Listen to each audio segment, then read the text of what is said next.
Olá a todos e a todas, sejam muito bem-vindos e bem-vindas. Eu sou Viviane Sobrinho, eu sou consultora de amamentação e doula pós-parto, advogada por formação e sou mãe e aluna de Tito, de 2 anos e 9 meses, e de um bebê que eu gesto agora gravando para vocês com 15 semanas. Tito foi um bebê de Intobirth. Quando eu estava grávida, eu fiz o workshop, participei do workshop. Utilizei o aplicativo, as meditações, as hipnoses, o mindfulness, e quero dizer para vocês que o Gentle Birth transformou a minha vida. É por isso que para mim é uma honra estar aqui e falar com vocês sobre um assunto que foi transformador na minha vida, que é a amamentação e o puerpério. E para falar com vocês hoje sobre esse assunto, que é tão extenso, daria um curso só, mas em uma aula, o que é que de mais importante a gente pode falar sobre esse tema? Para começar, eu quero falar sobre a amamentação. Independente de qual tenha sido o desfecho desse parto, a amamentação começa imediatamente após esse parto, após a chegada do bebê. Se essa família, se essa mulher está pronta, se ela deseja alimentar esse bebê, nutrir esse bebê, dar continuidade àquilo que ela estava vivendo dentro do útero, aquilo que esse neném estava vivendo dentro do útero, então a amamentação vai ser uma escolha dessa família. E é claro que, assim como o parto, a amamentação tem alguns percalços, pode ter alguns percalços. É por isso que a mulher também precisa estar pronta, é por isso que a mulher também precisa estar preparada para enfrentar esse momento. Muitas vezes a amamentação é a tônica do puerpério. Assim como o parto e aquilo que acontece no parto tem uma influência no puerpério que essa mulher vive, a gente já vai falar um pouquinho mais sobre o puerpério daqui a pouco, a amamentação também tem. Mas eu separei para falar com vocês hoje sobre os momentos realmente iniciais da amamentação. E eu quero mostrar para vocês 4 passos que eu considero importante que sejam abordados com as mulheres, que as famílias saibam desses 4 passos quando elas forem receber o bebê. E eu coloco aí para vocês na tela quais são esses 4 passos. O passo número 1 é a conduta na maternidade. O passo número 2 é a conduta na pojadura. O passo número 3 é como evitar as fissuras mamilares. E o passo número 4 é uma decisão consciente sobre os bicos artificiais. As famílias precisam estar munidas dessas informações quando elas forem receber os bebês assim que eles nascem. Então vamos ao primeiro passo, que é a conduta na maternidade. Eu sempre gosto de levantar primeiro esse questionamento. Como você gostaria de ser tocado se nunca houvesse sido tocado antes? Muitas vezes as equipes que fazem a assistência do parto, por mais humanizadas que elas sejam, por mais atualizadas que elas estejam, elas se esquecem de que aquele ser que vem ao mundo, ele é um novo no mundo. Ele traz com ele toda a potência da transformação. E esse ser que é novo no mundo, naqueles primeiros momentos, ele está enfrentando experiências que nunca experimentou antes. Ele conhece a luz, ele ouve a voz da sua mãe, que ele ouviu tão de longe, com tantos obstáculos durante tanto tempo. Esse bebê, ele está passando pelo primeiro contato. E a pele dele, que está ali pronta, que está ali propícia ao toque, vai ser tocada pela primeira vez. E esse toque, ele precisa ser um toque que traz conforto para esse bebê. Eu costumo dizer que essas primeiras expressões, essas primeiras impressões, né, que esse bebê vai ter, elas trazem como se fosse uma tatuagem na alma, faz uma tatuagem na alma desse bebê. Porque tudo aquilo que o bebê está sentindo, toda aquela adrenalina, talvez o medo, ou é pelo novo, pelo desconhecido, ou ele pode rapidamente se acalmar ao estar no colo da sua mãe, ao estar em contato com a pele da sua mãe, ao ouvir a voz da sua mãe, ao sugar o seio da sua mãe. Então, como é que você gostaria de ser recebido no mundo, se você não conhecesse nada por aqui? Como você gostaria de ser tocado, se você nunca houvesse sido tocado antes, se você não tivesse experimentado o toque de outra pele tão diretamente? O bebê, ele passa do ambiente aquoso para o ambiente aéreo. E essa é uma grande transformação para esse bebê. E a gente precisa se lembrar de que aquela dupla que está ali, aquela mãe e aquele filho, eles precisam ter um ambiente propício a se encontrarem e se conectarem emocionalmente. É muito importante dizer isso, porque isso faz todo o sentido e isso é o que marca o início dessa amamentação. Como essa amamentação vai ser? E aí eu quero falar com vocês sobre o SUS e sobre a portaria número 371, de 7 de maio de 2014, que instituiu as diretrizes para a organização da atenção integral e humanizada ao recém-nascido no Sistema Único de Saúde. Eu imagino que vocês já conheçam essas diretrizes, mas é importante que a gente fale sobre isso quando a gente fala sobre os primeiros passos da amamentação. E aí, logo no primeiro inciso, a gente tem a referência ao contato pele a pele. A portaria assegura o contato pele a pele contínuo, colocando o RN sobre o abdômen ou o tórax da mãe, de acordo com a sua vontade, de bruços e cobrindo com uma coberta seca e aquecida. É importante que a gente lembre, que a gente se lembre de que o contato pele a pele é pele na pele, não é pele, campo cirúrgico e pele. É a pele da mãe na pele do filho. Esse toque, essa pele em contato com a pele do recém-nascido, ela faz com que a temperatura do recém-nascido se equilibre, assim como os batimentos cardíacos, as funções cardiorrespiratórias do bebê vão se equilibrar junto com a mãe, esse pulmão que toma o primeiro fôlego de vida, esse coração que bombeia esse sangue, e todo esse sistema que começa ali a funcionar nesse bebê, de respirar no ambiente aéreo, quando o bebê está na pele da mãe, isso acontece de uma forma muito mais tranquila, muito mais segura para esse bebê. E com certeza a impressão que esse bebê vai ter, a segurança que esse recém-nascido vai sentir é muito maior. Isso sim é assistência humanizada, é colocar esse neném em contato direto com a pele da mãe. E isso faz toda a diferença para a amamentação, sim. A amamentação, ela não começa quando o bebê coloca a boca no seio. A amamentação, ela precisa de preliminares. E as preliminares dessa amamentação é quando esse bebê e essa mãe, eles começam a ter um contato íntimo, é quando eles começam a se reconhecer.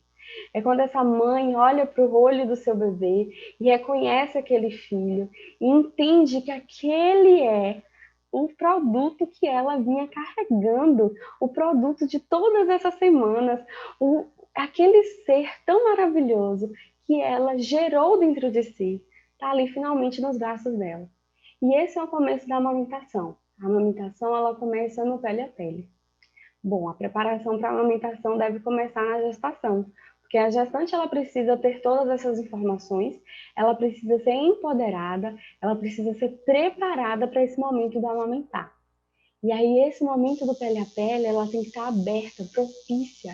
Essa mulher ela tem que ter vindo de uma experiência de parto na qual ela se sinta segura para receber esse filho. E isso vai ser a tônica desse começo da amamentação. Então, a amamentação não começa com o bebê sugando, começa sim nesse contato pele a pele. A segunda diretriz que a portaria nos traz é o clampeamento tardio do cordão umbilical. Então, o clampeamento desse cordão, ele tem que ser feito após cessadas as pulsações, e aí a portaria nos traz a observação de que isso acontece com mais ou menos 1 ou 3 minutos, e enquanto isso, esse neném está ali conectado com a mãe, Esse bebê ele está no colo da mãe, ele está fazendo pele a pele com a mãe. O terceiro ponto que a portaria traz é a amamentação na primeira hora de vida. Então, estimular o aleitamento materno na primeira hora de vida, exceto em casos de mãe HIV ou HTLV positivas.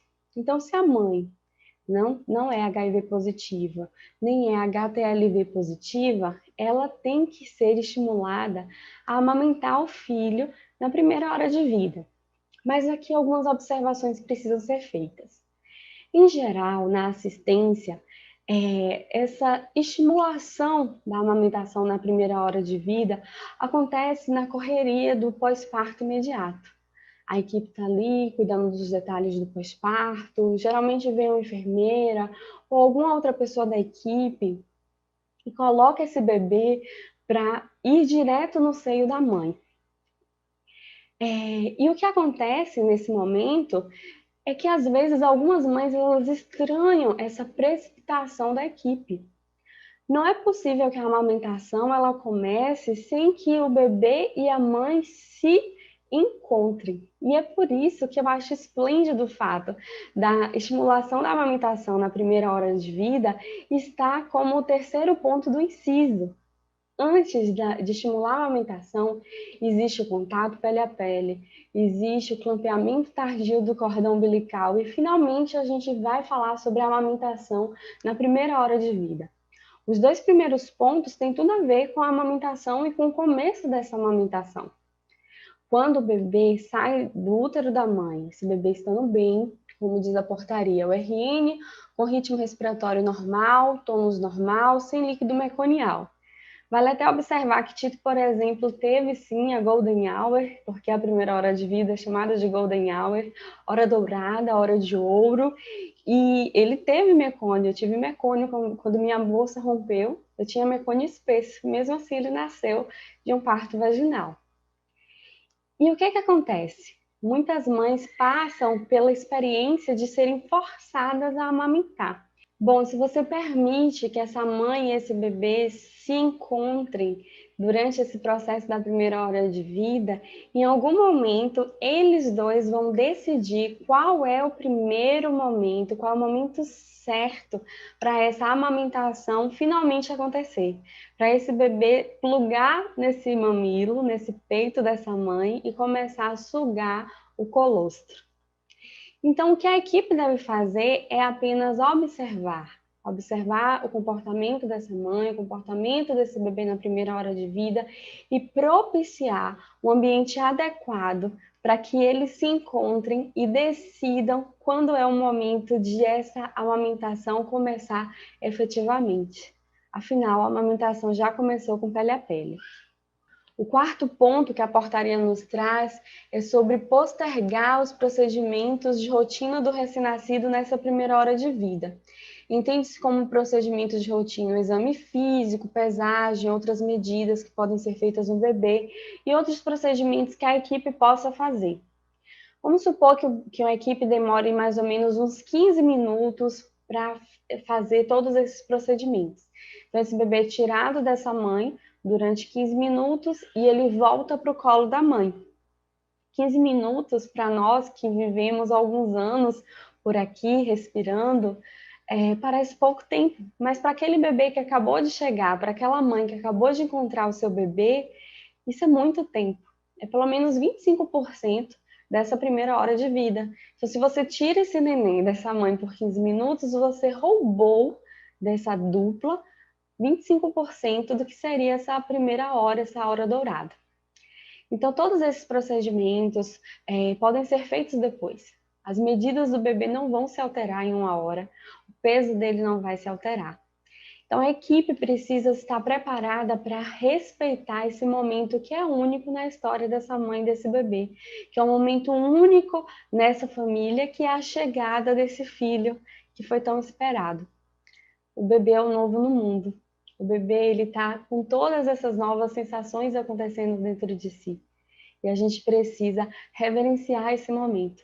E as equipes de assistência humanizada do parto, as equipes que que se intitulam humanizadas, elas precisam reverenciar um momento único. Esse bebê nunca mais vai chegar no mundo, nunca mais vai ter uma pessoa igual a ela, com o mesmo DNA, com a mesma personalidade. Essa pessoa, ela é única, então esse momento é único.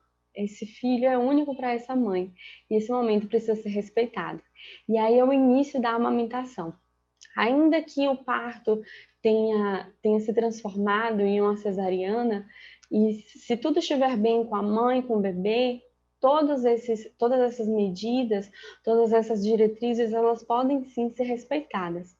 Então, cumpre aqueles que estão nesse processo de educar a mãe educar a família durante o período gravídico, durante a gravidez, durante a gestação, trazer para ela todas essas orientações, para que ela coloque isso no seu plano de parto, para que ela converse sobre isso com os profissionais que vão atendê-la, para que ela faça visita no hospital, para que ela questione como são esses procedimentos de rotina, para que ela entenda que ela tem o direito ao acompanhante. O acompanhante, além de tudo, é um guardião que vai estar ali com ela, garantindo que ela e o seu bebê tenham, sim, todos esses cuidados observados e que esses procedimentos sejam feitos da forma mais respeitosa possível para essa mãe, para esse bebê. E aí a gente precisa se lembrar que nós estamos nesse momento de pandemia, né? E o que é que faz no momento da Covid? Eu imagino que todos vocês já tenham tido acesso ao documento do Ministério da Saúde, que diz o que é que nós faremos em caso de suspeita de Covid. Então, a mãe é um caso suspeito ou confirmado de Covid-19? Se não, então tudo isso daí vai ser observado, tudo isso que nós falamos. O recém-nascido vai ter o contato pele a pele imediato, a amamentação na primeira hora de vida respeitada, a mãe e o bebê não devem ser separados. E aí os conselhos para a mãe são os conselhos de educação sanitária, que seria lavar as mãos com frequência, por pelo menos 20 segundos, com água e sabão, usar álcool gel antes de tocar o bebê, e limpar e desinfectar as superfícies que são tocadas regularmente. Inclusive, essas são orientações que as mães devem levar para casa e não apenas na maternidade. Mas caso a mãe seja, sim, um caso suspeito de Covid, o procedimento, né, ele vai mudar, o protocolo ele vai mudar de acordo com como essa mãe está. Se a mãe se sente suficientemente bem e disposta para amamentar, na maternidade é iniciado sim o contato pele a pele, é iniciada sim a amamentação, mas somente após os cuidados de higiene e medidas de prevenção de contaminação do recém-nascido, como limpeza da parturiente no leito, troca de máscara, de touca, camisola, lençóis, né, que tiverem sido usados ali naquele momento. O recém-nascido pode ser secado com o cordão intacto, não sendo necessário banho. E aí, em casa, a mãe deve higienizar as mãos com álcool gel, água e sabão e utilizar sempre a máscara. Essas são as recomendações caso a mãe seja um caso positivo para a Covid e esteja apta a amamentar, apta no sentido de se sentir pronta. Caso a mãe se sinta incapaz de amamentar, ela pode ser ajudada, orientada a retirar esse leite para que esse leite seja oferecido para o bebê de forma adequada. Então, se essa mãe consegue tirar esse leite, o bebê ele deve ser alimentado com leite materno e a amamentação ela deve ser iniciada assim que a amamentação direta, né, com o bebê sugando direto do seio, ela deve ser iniciada assim que essa mãe se sentir pronta. Quando essa mãe se recuperar, ela pode continuar a amamentação, com todas essas medidas de segurança. Então, a gente vê que todo o protocolo é para sempre garantir que o bebê tenha o mínimo de dano possível, que essa mãe tenha o mínimo de dano possível, que a amamentação dessa dupla tenha o mínimo de dano possível. Caso a mãe não se sinta apta nem para amamentar, nem para tirar o leite, então, nesse caso, o bebê vai ser alimentado de acordo com o guia alimentar para brasileiros menores de 2 anos de idade, que foi publicado pelo Ministério da Saúde, de acordo com as orientações do pediatra. E lembrando, mesmo que esse bebê ele não tenha contato com a amamentação, nem com leite materno, por qualquer motivo que seja, no primeiro momento, assim que essa mãe estiver pronta, assim que esse bebê estiver pronto, eles podem e devem ser estimulados a começar a amamentação, a consolidar essa amamentação, independente de Covid ou por qualquer outro motivo que tenha acontecido esse postergar do início da amamentação. Então, a gente precisa falar sobre o comportamento desse bebê durante essas primeiras horas de vida. Quando o bebê nasce, ele está ali em um estado de alerta tranquilo, e aí acontece o imprint, que é isso que eu já falei, esse contato inicial entre mãe e filho. Eu gosto de chamar de tatuagem na alma. Cada célula do corpo dessa mãe e desse bebê que vão receber essa carga hormonal inicial, essa primeira impressão que eles tiveram, vai ficar tatuado para sempre em algum lugar dessas células. Essas células vão sim ter memória desse momento, e isso é um imprint, é um encontro único, uma tatuagem na alma, é uma tatuagem no corpo, é uma tatuagem em cada uma das células. É um encontro de almas tão intenso e tão único que não se repete com nenhum filho. Cada mãe tem um imprint, ainda que a mãe seja a mesma, o imprint com cada filho vai ser diferente. Depois de 30 minutos de nascido, o bebê ele começa a fazer os movimentos com a língua, ele começa a levar essas mãos à boca, essas mãos que com 15 semanas começaram, né, a vir à boca para sugar. Então o bebê começa a fazer esses movimentos e ele começa a se interessar por contrastes. A gente já sabe que o colostro tem um cheiro e tem um gosto parecido com o do líquido amniótico. E isso contribui para o início da amamentação. Então, o bebê ele começa a ter essa movimentação mais ou menos com 30 minutos de vida, é o esperado. E aí, é bem provável que se essa dupla ela for deixada livre, é mais ou menos nesse momento, depois do imprint, quando o bebê começa essa movimentação especial, que a amamentação vai começar em si. Depois de 2 horas de nascido, acontece o relaxamento. Então, se esse bebê e se essa mãe não tiveram a oportunidade de ter o contato pele a pele e de ter o início da amamentação estabelecida ali durante essas primeiras 2 horas cruciais, é provável que isso vá demorar depois para acontecer, porque o bebê ele não nasce com fome. Então, ele não vai buscar o seio por fome. A gente sabe que o bebê o bebê que nasce a termo, e especialmente aqueles que têm respeitado o grampeamento tardio do cordão umbilical, eles nascem com a reserva de pelo menos 24 horas, que é um período, inclusive, para esse bebê se adaptar ao novo momento e entender como funciona a amamentação. Esse bebê, depois de 2 horas, ele vai entrar em sono profundo e mais ou menos na 8ª hora de vida ele vai acordar e geralmente vai se sentir nauseado. É quando a gente vê os bebês começarem a regurgitar aquele líquido meio transparente. Muitas mães de primeira viagem ficam muito nervosas com aquilo, mas é muito normal que aconteça. E algumas pessoas tentam fazer com que o bebê mame nesse momento, mas alguns bebês eles não vão se sentir dispostos a mamar, porque realmente se sentem nauseados nesse momento. O momento para que a amamentação aconteça, em caso de bebês que nascem a termos, que nasçam com padrão respiratório bom, que nasçam com bom tônus, esses bebês eles precisam ser estimulados durante os primeiros minutos de vida, durante a primeira hora de vida, sem forçar, sem empurrar a cabeça do bebê contra o seio da mãe, sem mostrar para a mãe, olha, a mãe faz assim, mas apenas supervisionando essa dupla para que eles tenham a melhor experiência possível e para que a experiência deles seja única. Ninguém precisa dizer para a mãe, segura seu filho assim, coloca ele no peito desse, daquele jeito. Eles sabem se ajustar, eles se ajustam porque eles se encontram. Bom, e se o bebê não mamar?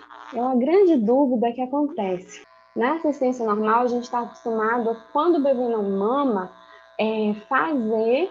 oferecer para esse bebê uma fórmula láctea, né? Com medo da hipoglicemia, e toda essa situação, a equipe muito preocupada, né? A equipe da maternidade muito preocupada com a saúde desse bebê. Mas nós nos esquecemos que no peito daquela mãe está o leite que aquele bebê precisa.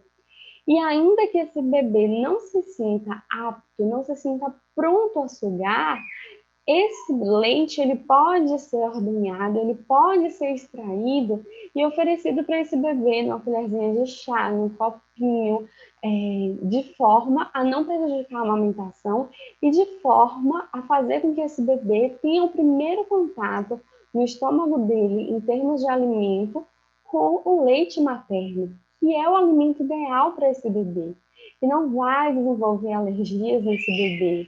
É o alimento que é perfeito para ele, que tem o cheiro daquilo que ele conhece, que tem o gosto daquilo que ele conhece, que está na medida daquilo que o bebê precisa. O colostro, ele tem uma composição que ela varia de acordo com a idade gestacional que aquele bebê nasce. Então, se o bebê nasce prematuro, então a gente tem um colostro, a mulher vai ter um colostro com a composição perfeita para aquele bebê. Se o bebê ele nasce a termo, já temos outra composição naquele leite. Então, é o colostro que aquele bebê precisa. A gente sabe pelo processo de lactogênese que lá na lactogênese 2, no segundo trimestre de gestação, esse leite ele já começa a ser produzido, o colostro já está ali no peito da mulher. Então, caso o bebê não mame, não pegue o peito por alguma dificuldade, por qualquer dificuldade que seja, a conduta da equipe, ela não tem que ser oferecer uma fórmula logo de imediato, ou oferecer para essa mãe um intermediário de silicone que atrapalha a amamentação, mas sim fazer a extração desse leite e oferecer em um dispositivo seguro. E a gente sabe que em alguns países, por exemplo, as mulheres elas são estimuladas, alguns países da Europa, na Austrália também, as mulheres elas são estimuladas a extrair esse leite ainda grávida. Então, grávidas, elas já extraem o colostro e congelam esse colostro para esses casos de dificuldade na amamentação. No Brasil, a gente não tem essa prática. Também não temos que estimular aquilo que não é protocolo no Brasil, mas na maternidade, quando esse neném nasce, quando essa dupla está ali pronta para amamentar e por algum motivo a amamentação ela não acontece, esse leite pode sim ser extraído. E esse bebê, ele tem que ser estimulado a ficar no pele a pele. Então a gente vai mantendo uma temperatura segura para esse bebê, vai fazer com que esse bebê fique na pele com pele, não é roupa com roupa, mas pele com pele com aquela mãe sinta o cheiro desse bebê, esse bebê sinta o cheiro da mãe, sinta o cheiro do colostro e se estimule a mamar.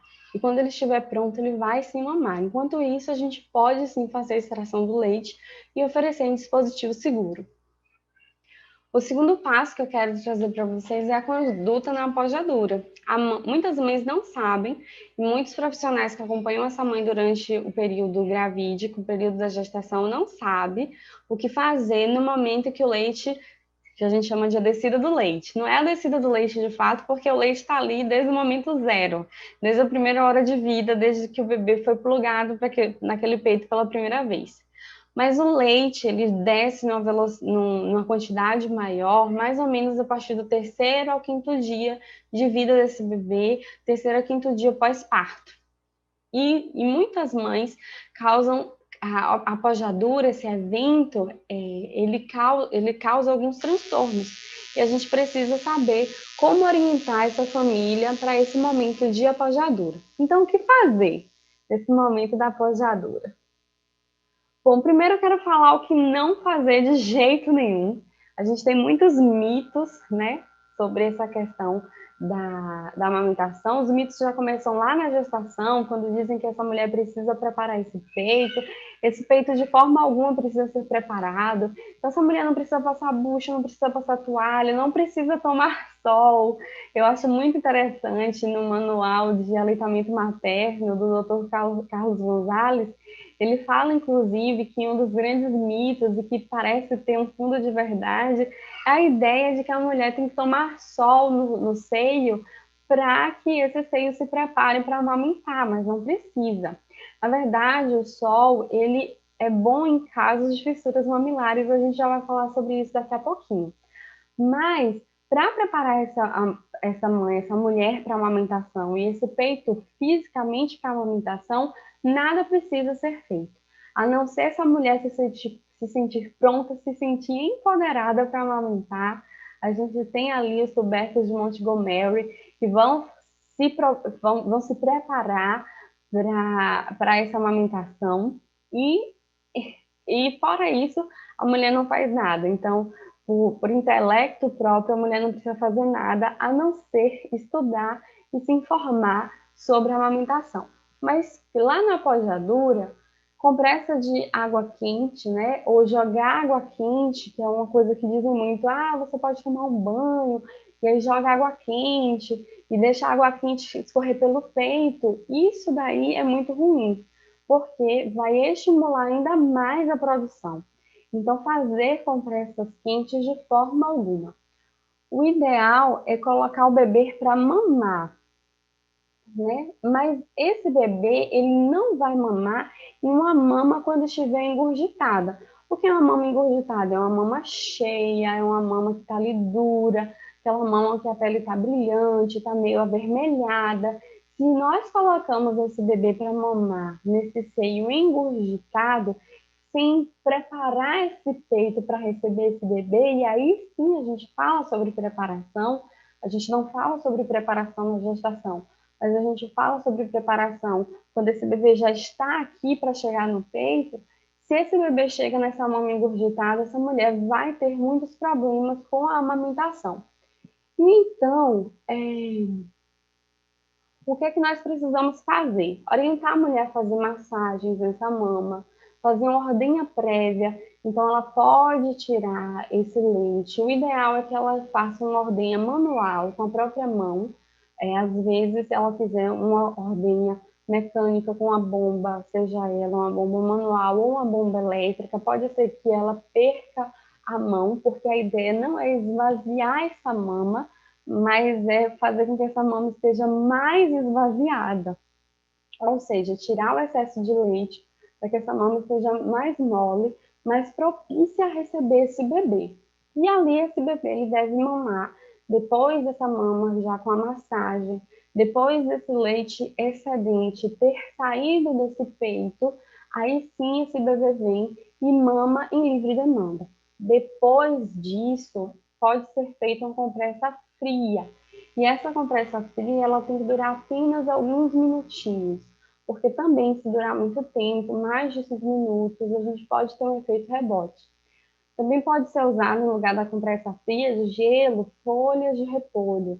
Aí tem que ter o cuidado de cortar o espaço de onde o mamilo encaixa e colocar essa folha de repolho. Então ela vai ser higienizada, você corta o espaço do mamilo, coloca essa folha de repolho no congelador e depois que o bebê mama, você vem com essa folha em cima da mama da mãe. E aí é uma compressa fria, mas a compressa quente ela vai estimular ainda mais. E é possível que esse peito, além de engurgitado, ele possa ficar integrado, né? E aí a gente tem problemas de mastites e abscessos por causa do excesso de produção de leite. Lembrando que a gente não quer que essa mãe ela tenha produção em excesso. O que a gente quer é que o corpo entenda e regule a produção de acordo com a necessidade e a demanda do bebê. O terceiro passo é como evitar as fissuras. E aí tem tudo a ver com a conduta que a gente falou lá na pojadura, que vamos repetir aqui.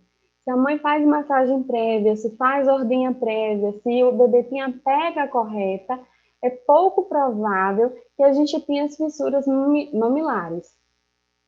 E aí a gente precisa, né, falar um pouco sobre a pega correta. Como reconhecer uma pega correta? Então, a gente tem aqui o bebê com a boca aberta, os lábios voltados para fora, tanto os lábios inferiores quanto os lábios superiores. O nariz não encosta no seio e o bebê mama, respira livremente. O queixinho ele está encostado ao seio. O bebê ele está com o tronco virado para a barriga da mãe, então é barriga com barriga. O bebê ele não pode ficar de lado fazendo um ângulo assim, mas ele tem que estar de frente para a mama e o corpinho dele também tem que estar virado para a mãe.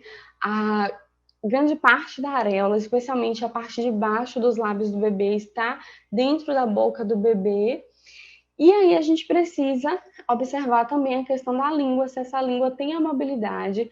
E aí é recomendado que esse bebê faça um teste da linguinha por um profissional competente para verificar os freios linguais, porque já se sabe que casos de anquiloglossia, que é quando o bebê tem um freio lingual curto, pode prejudicar a pega e gerar fissuras mamilares, que nada funciona, então a pega que está ali aparentemente correta, mas por algum motivo essa mãe tem fissuras recorrentes, mastites recorrentes, esse bebê tem dificuldade de ganhar peso. Então, montando o quebra-cabeça da amamentação, é possível que a gente tenha um freio lingual que precise de uma atenção especial.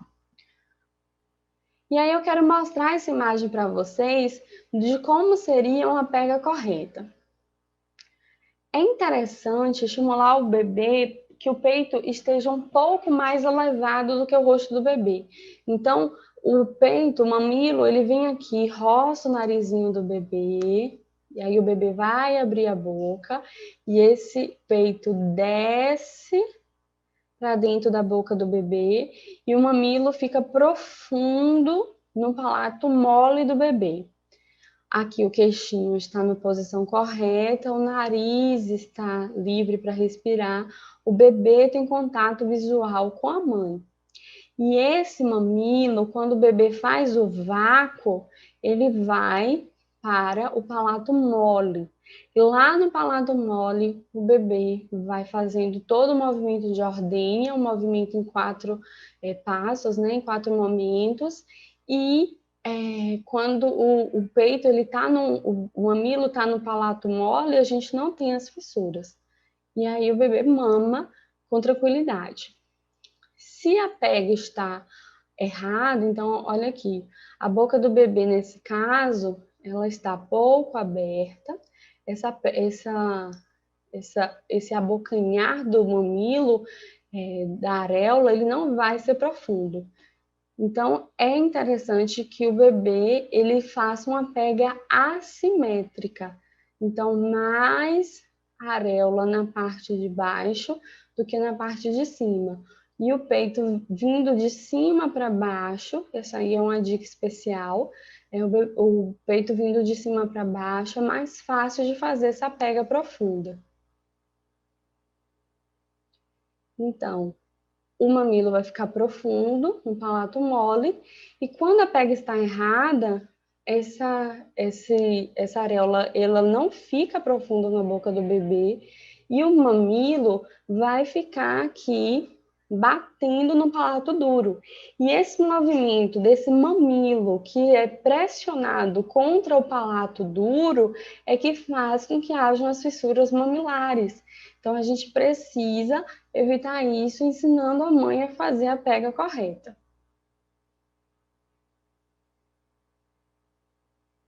Aqui vocês veem que o bebê, ao fechar a boca, ele vai macerar esse mamilo contra o palato mole. Fissurou, e agora o que essa mãe vai fazer? Aquelas chamadas rosquinhas, que são aquelas rosquinhas que podem ser prontas, costuradas, ou com a toalhinha de boca, ou com a meia, né? Essas rosquinhas, elas são feitas e colocadas ali no peito para evitar o contato com o tecido do sutiã. A gente passa o próprio leitinho, aí sim a gente pode ir para o sol, e também tem a laser terapia em alguns casos. Mas o importante é que o motivo das fissuras seja detectado. Então, a gente precisa corrigir a pega para que outras fissuras não aconteçam. Não adianta fazer laser terapia se a pega continua errada, se essa dupla ainda não estabeleceu a amamentação. Não adianta fazer a laser terapia se essa mãe não é orientada a preparar a mama antes de receber esse bebê.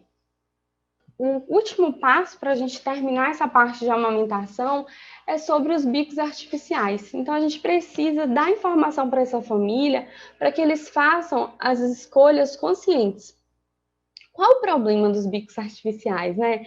A gente vê que hoje, quando a gente fala em bebê, bico, mamadeira, está em todos os lugares, está nos brinquedos, está nas fotos, está nas listas de enxoval, em tudo que se diz sobre bebê, se tem ali a chupeta, a mamadeira como símbolo da chegada desse novo ser.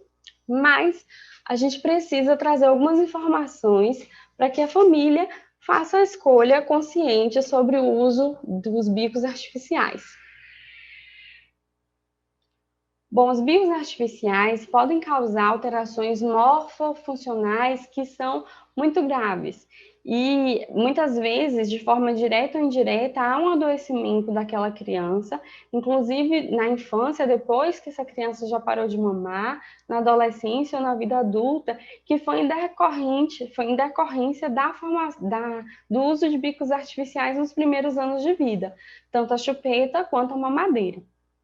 E eu vou falar um pouquinho sobre isso para vocês e vou deixar a referência caso vocês queiram estudar um pouco mais sobre o assunto. Aqui tem uma lista de alterações que podem acontecer, né? Alterações musculares da face da boca, hipertonia do bucinador, hipertonia lingual, flacidez labial inferior, encurtamento labial superior, alterações esqueléticas e oclusais, aí tem atresia de maxilar, hipodesenvolvimento mandibular, também doenças otorrinolaringológicas, e aí tem o desvio de septo, a otite média também decorrente do uso de bicos artificiais. A amamentação não gera otite, mas o uso de bicos artificiais pode sim trazer esses danos. Há também alterações posturais, então cabeça anteriorizada, hiperlordose cervical e lombar, ombros anteriorizados, escápulas aladas, alterações no sono agitado, apneia do sono, ronco, terror noturno, enurese noturna, alterações comportamentais e psicológicas, dificuldades de aprendizado, ansiedade, irritabilidade, impulsividade, síndrome de déficit de atenção, alterações fonoarticulatórias, hipotonia lingual, hipotonia do lábio inferior, lábio superior encurtado, hipertonia do bucinador e deglutição atípica.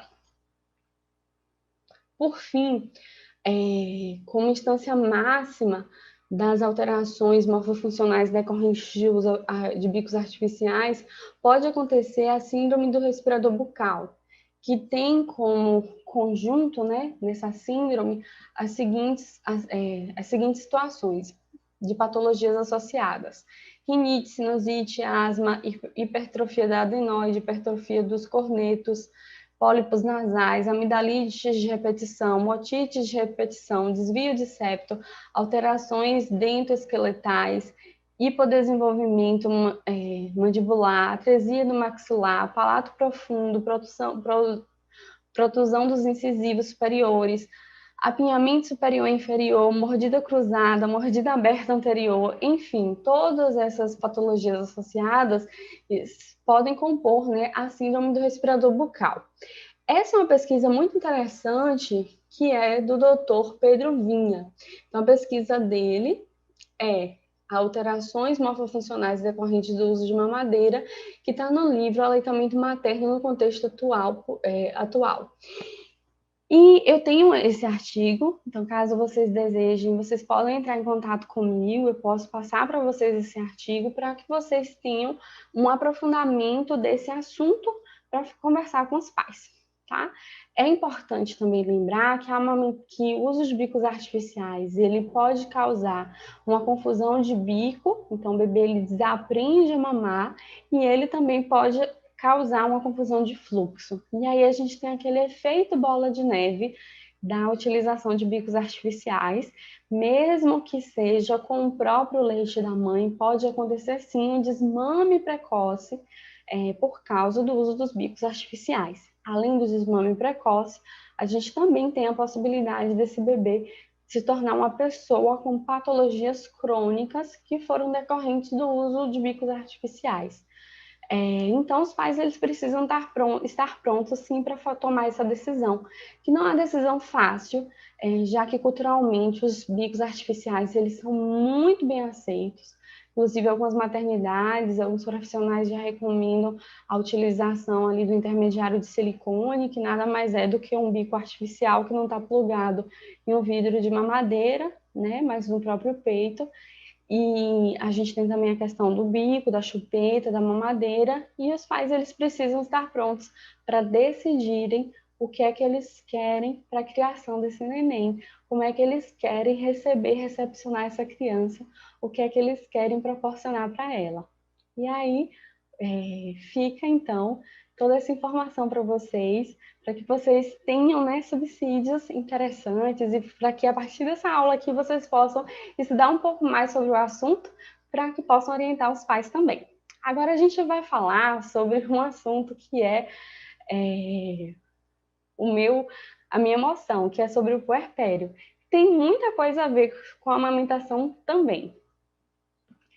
Passando então para o nosso segundo momento aqui na aula, eu quero falar sobre esse assunto que enche meu coração de alegria, que é o puerpério. O puerpério, muita gente acha que é um conceito médico, que é chamada quarentena, são os 45 dias no pós-parto, que esse corpo, esse útero está voltando para o lugar, mas a gente não vai falar do puerpério sobre esse aspecto, a gente vai falar do puerpério dentro daquilo que é dito pela psicologia do puerpério. Vamos lá, então. Então, o que seria esse tal de puerpério?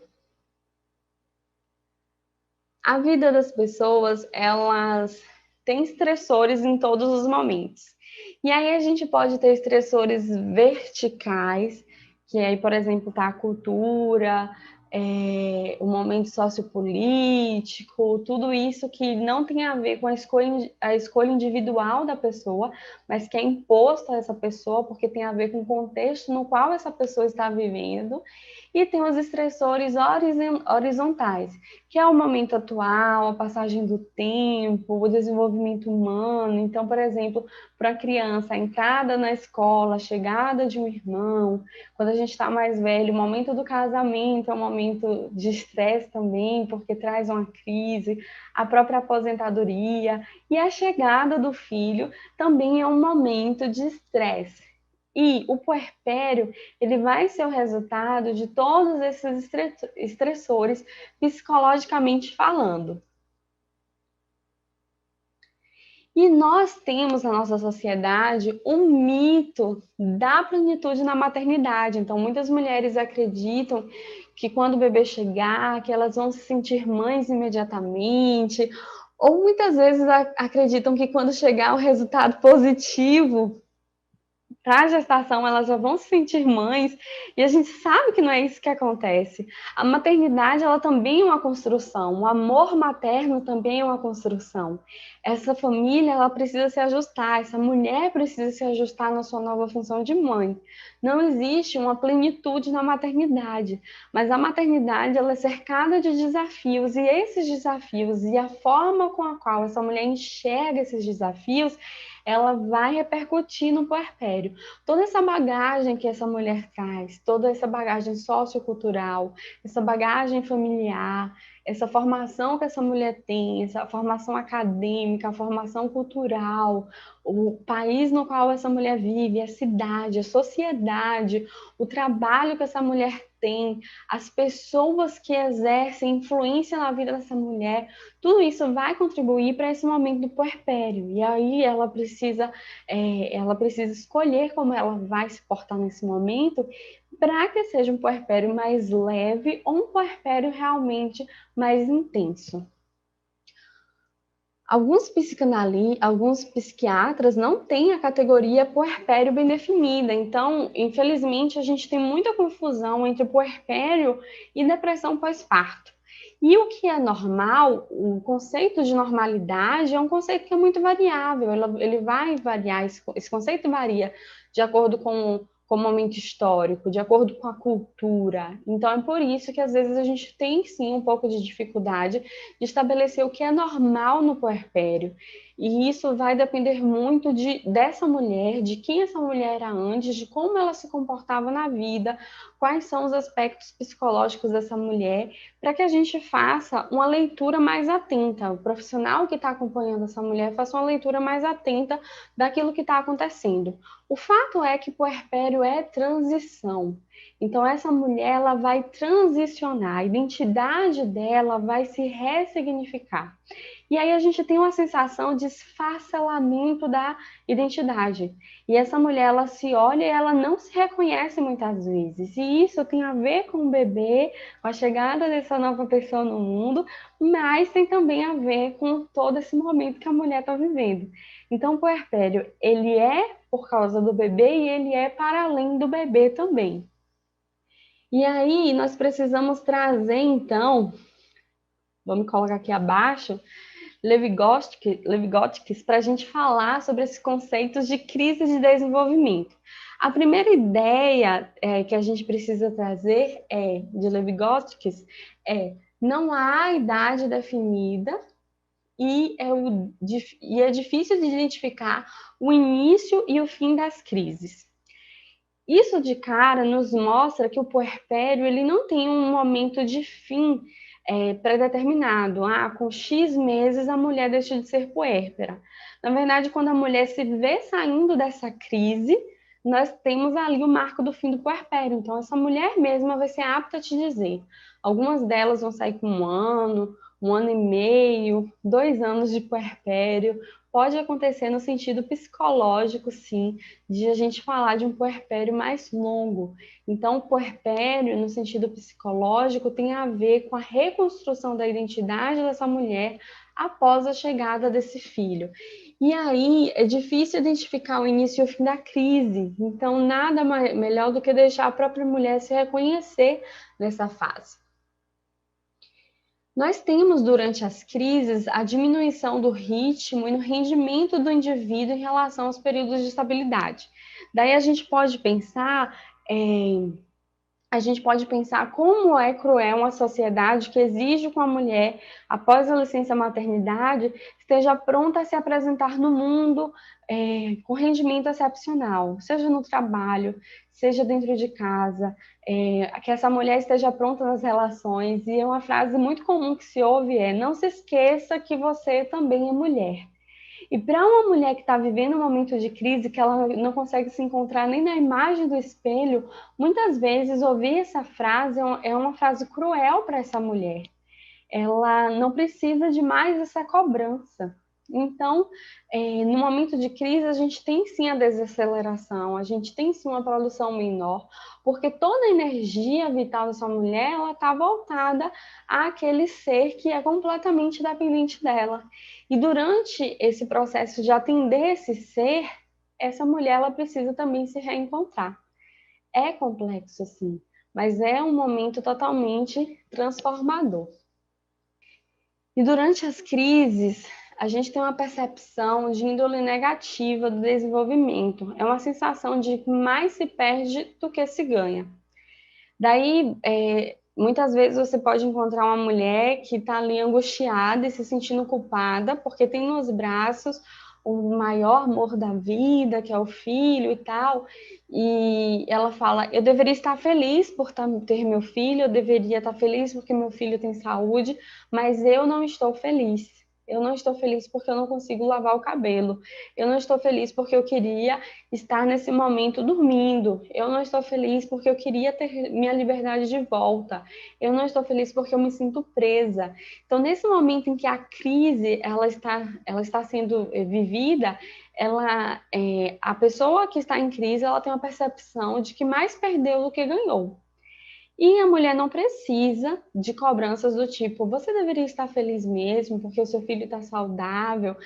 Já imaginou se o seu filho não estivesse saudável e você tivesse que, enfim, estar numa UTI com ele, ou se você não tivesse leite, ou isso ou aquilo, ou se você não tivesse dinheiro para prover isso ou aquilo para o seu filho, e todas essas cobranças, né, de felicidade durante o puerpério trazem uma angústia muito grande para a mulher, porque ela perdeu aquilo que é inicial, que é essencial para o reconhecimento, para o autorreconhecimento enquanto indivíduo, que é a noção de identidade. Essa noção de identidade, ela vai ser reconstruída nesse momento do puerpério. Então, o desenvolvimento humano tem ambivalências. Essa é uma representação gráfica do Dr. Alexandre de Coimbra. Ele desenhou esse gráfico. E aí, ao longo do tempo, a gente tem aquisições, aquilo que a gente ganha, e ao mesmo tempo que a gente ganha, a gente perde também. Então, a mulher, durante o puerpério, trazendo esse gráfico aqui, esse momento para o puerpério, nós temos muitos lutos. É o luto da mulher que se foi, é o luto da vida que a mulher tinha, que não vai ter mais, é o luto pelo filho idealizado. Então, são muitos lutos com os quais lutar nesse momento. E aí a sensação de esfacelamento, de esfarelamento da identidade. O Alexandre também fala, na identidade, a nossa capacidade de construir, na nossa identidade está a nossa capacidade de construir o nosso destino. O que nós acreditamos ser constrói o destino que nós podemos ter. O que nós acreditamos ser constrói o destino que nós podemos ter. E essa mulher, ela vai ter que caminhar para encontrar o destino dela, para reconhecer a identidade dela em algum momento novamente. Vale lembrar que a intimidade com o filho é um amor conquistado. Tem a ver com disponibilidade de vinculação e afetiva. É uma variável quantitativa e qualitativa. A quantidade de tempo que se aplica nessa relação e a qualidade que essa relação tem. E tem a ver com a receptividade também. A receptividade por parte do bebê, ela é muito genuína, né? O bebê, ele é todo propício a receber esse amor. Então, a variável de disponibilidade, de vinculação e afetiva é que vai influenciar aí nessa relação. E isso vai depender muito da construção que os pais fazem na rotina com esse bebê. Só que acontece uma coisa muito interessante durante o puerpério, que é que quando muda a fase, tudo zera, o jogo zera, começa todo novamente. E aí a gente precisa pensar sobre os famosos saltos de desenvolvimento mental, sobre as habilidades que esse bebê adquire ao longo do processo, quando esse bebê ele tem alguma alteração de rotina, quando esse bebê tem um novo aprendizado, esse bebê ele se torna um bebê completamente diferente, e essa mãe que está ali puerperando, ela vai ter que se vincular, aprender a se vincular com esse novo bebê. Então, é realmente um trabalho contínuo aí ao longo dos primeiros meses de vida desse bebê. E essa mãe, durante todo esse processo, ela pode se perder um pouco, ela pode trilhar um caminho mais longo para se encontrar, para encontrar a identidade dessa nova mulher, que agora também é mãe desse bebê. Ainda que ela já tenha sido mãe de uma outra pessoa, é a primeira vez que ela é mãe daquela pessoa. E essa mãe dessa nova pessoa, ela precisa se ajustar na identidade dessa mulher, e claro que como mãe dessa nova pessoa, a mãe interfere na mulher e a mulher interfere na mãe, e forma a nova identidade durante esse puerpério. Esse aqui é meu filho, tá? É Tito, quando ele tinha poucos meses de vida. O filho prefere a mãe é uma observação interessante e importante se fazer. Na verdade, a gente tem aí a construção da paternidade, né? E do amor paterno durante o exercício da parentalidade. Se o pai ele tem aquela disponibilidade afetiva que nós comentamos antes para com o filho, uma disponibilidade que tem variáveis positivas, tanto de qualidade quanto de quantidade, nós vamos ter um bebê que vai criar o apego, tanto com o apego seguro, tanto com o pai quanto com a mãe. É um bebê que vai ser receptivo tanto com o pai quanto com a mãe.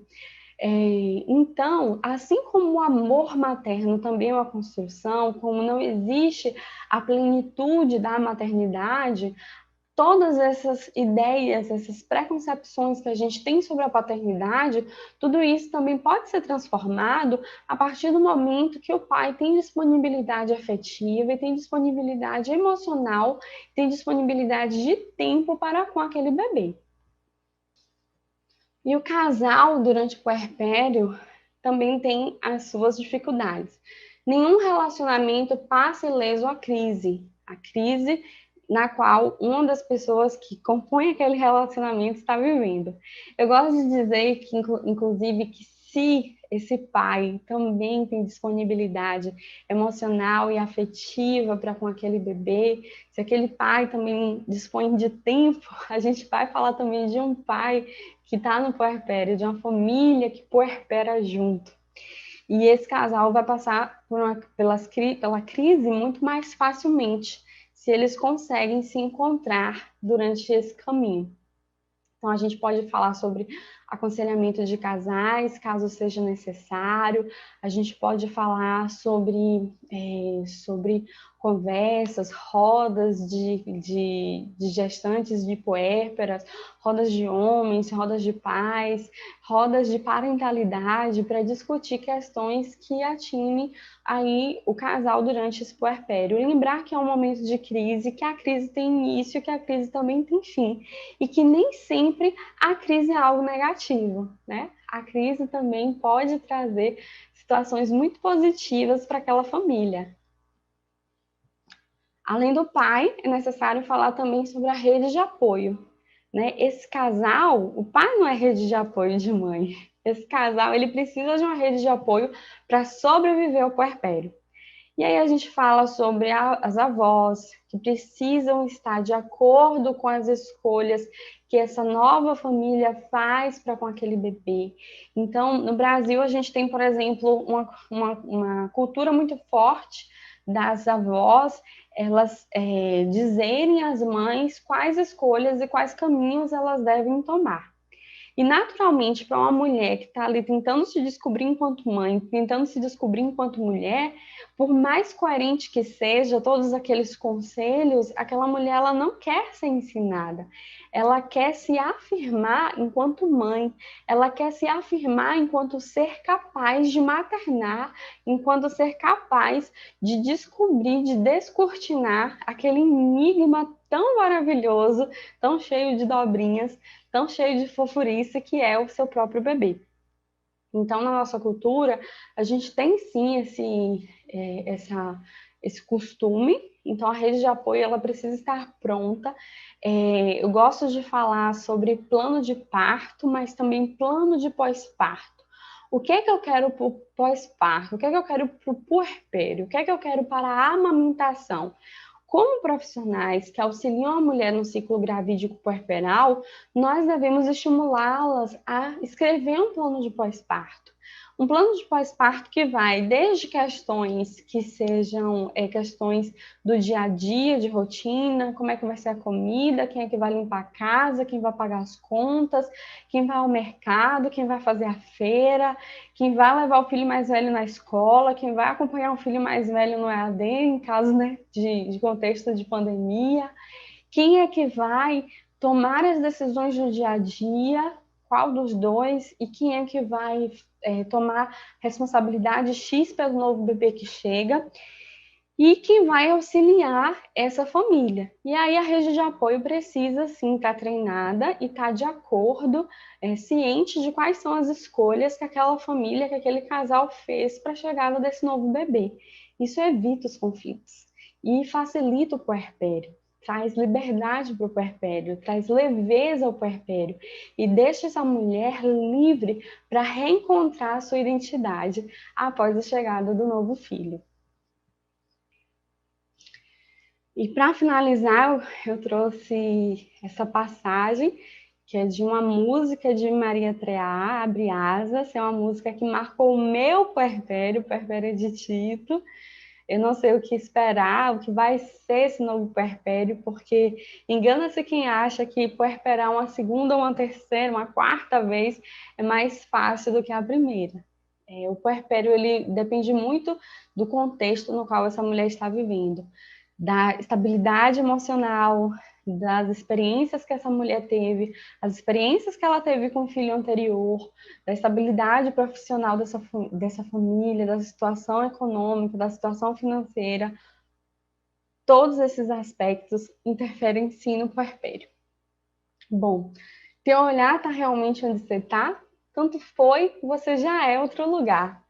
Novo tempo, novo vento, novo ar, nova vida, teu momento de voar. Abre asas.